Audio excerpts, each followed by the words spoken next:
Today, and we're joined by Chike Ogeah, who is the Commissioner for Information in Delta State. Morning, and thank you for coming on today. Thank you. Well, this is because, leading to the weekend, there were lots of reports, messages being circulated that, well, it's now in Delta. And of course, yes, you did put out that statement, but it looked as though those who did not quite get it, and then they continued their inquiry. Tell us, what actually happened? Well, this last week, we had a few challenges to cope with. Challenges in the sort that communication, really. And it was simple. I think it was either Wednesday or Tuesday, we had a patient that was brought into Asaba, into the FMC. I don't know how he came in, either by air or by road. I'm not too sure. And of course, the patient was quite ill, manifesting one or two of the Ebola symptoms. And you know what the protocol is all about. Nowadays, once you have a fever, before you know it, there's the hysteria, it's Ebola and all that. And before we could even take the blood samples, send it out for the test and all that, and to come back, of course, the statement was rife, there was panic in the town. But you see, in Delta State, we are on top of it. We are very health conscious.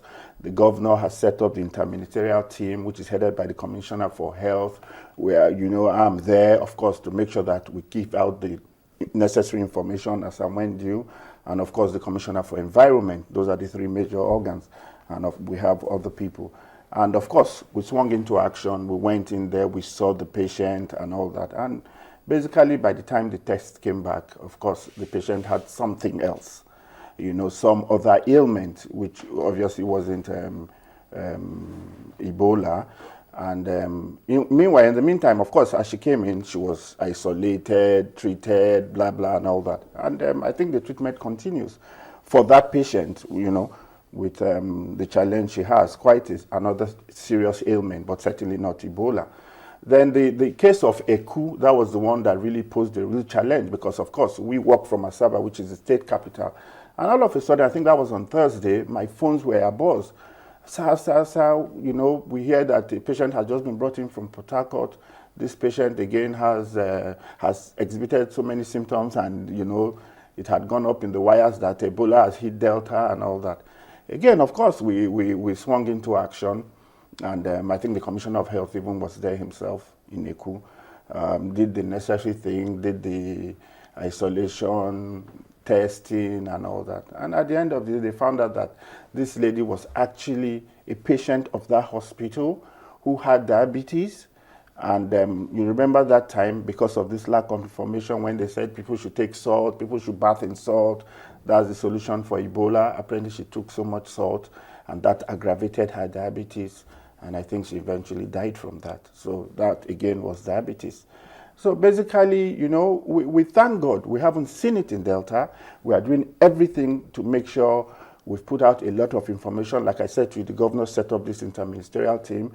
I woke up all the organs of the press in Delta, our community-based information officers, our PROs in our different ministries, and we've put out so much information, and we are getting it down to the grassroots. We are using everything we can, town criers, internet, you name it, because we just want the people to be sensitized about the dangers of this Ebola thing, because we don't want it. And by the grace of God, we will not see it. I want to use this opportunity, of course, to congratulate the federal government. They have done a wonderful management kind of thing. I feel a personal loss in Dr. Amayo that died, because I've known that family practically all my life, and I have a sister who's also a doctor who has a hospital in Lagos. And what I keep saying to myself, she could easily have gone to that hospital. I mean, Soya could have been taken to my sister's hospital.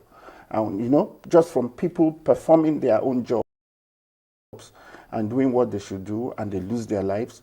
So this is the kind of thing we've never seen in Nigeria, and I think it's important that the seriousness we should use to, go after it. And what I'm beginning to see, as if people are trying to politicize this now, try and stigmatize one or two states, because, I don't think we should bring that into this kind of thing at all. Of course, Lagos State also did an excellent job.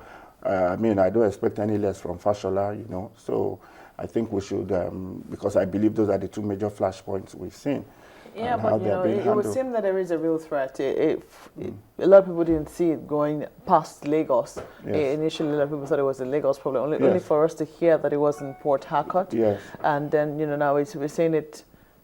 Well, we're not saying it moving anywhere. Hopefully, it won't move anywhere. No, but then, when it broke out in Port Harcourt, there was also palpable fear in the South states as to, Yes. especially since a host of people were under surveillance. We understand that a lot of them, or a little fraction of them, were still being searched for, even though they were wondering if they would pose any real threat, because time had elapsed before they finally discovered them. And so the preparation or the preparedness of the South states came into question. Okay. Would you say that people had would you say that people know where to raise the alarm? Because the history of those patients coming in from Port Harcourt, for instance, could have raised an alarm that, you have a history of going to somewhere where there's been Ebola recently mentioned. Yes. Do you see people, rather than panicking, knowing what to do instead? Well, that is part of what I said. It's what we're trying to do. Put out as much information as there is possible for people to know.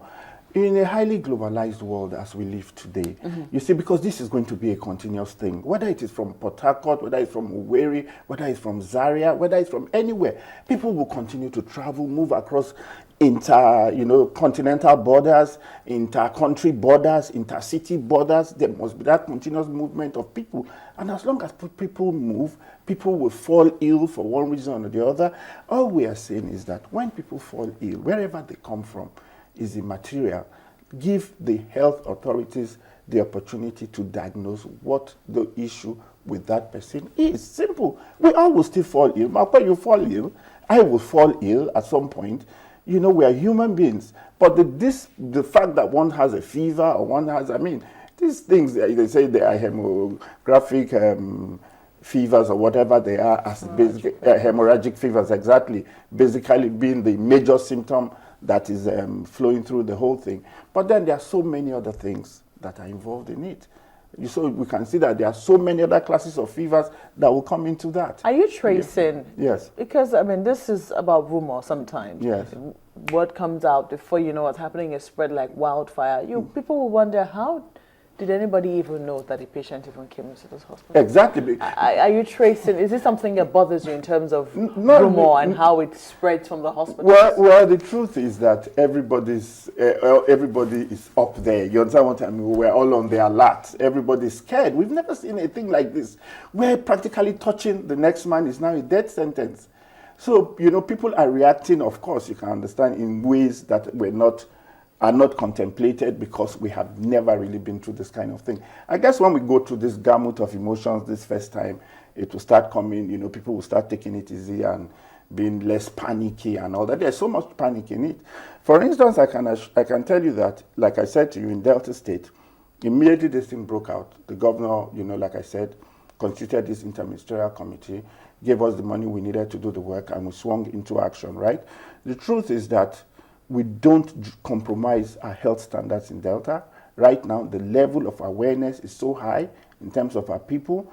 And this was just further confirmed about 2 days ago, where, some A-list international artists are supposed to be coming to perform in Delta for October 1, Ja Rule and Ashanti. And I think they did their independent checks on Delta State, because a lot of this kind of engagements are being cancelled. Even the Congo game 2 days ago was almost cancelled, because there was this fear of it looks as if it was a ploy on those guys' part. Well, and now we lost the game. And they did their independent checks, and they found out that Delta State takes their, our health situation very, very seriously, and they are coming to the show goes on. So that gives us that kind of endorsement. But